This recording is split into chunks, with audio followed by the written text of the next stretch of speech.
Welcome to Kenton's videos. Enjoy the video. In this video, I will explain how to add mods to SRB2. To begin, you'll need to find your Sonic Robo Blast 2 game folder. This is where the game's main files are stored. If you installed it through a launcher or a shortcut, you can often right-click the shortcut and choose Open File Location to navigate there directly. This step is crucial for placing your downloaded mods correctly. Next, let's find some exciting mods. The official SRB2 message board found at MB, SRB2.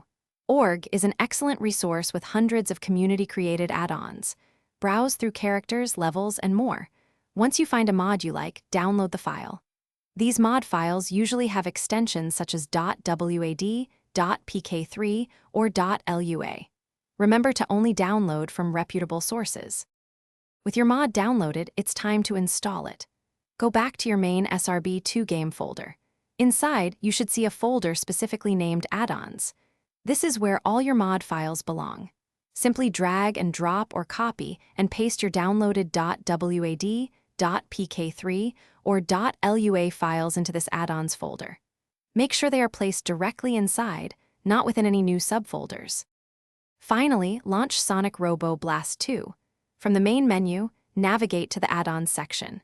Here, you will see a list of all the mod files you placed in your add-ons folder. Select the mods you want to use by highlighting them and confirming your choice. The game will then load these modifications, allowing you to enjoy your new characters, levels, or features immediately. Have fun exploring. Thanks for watching. Consider subscribing if we helped you.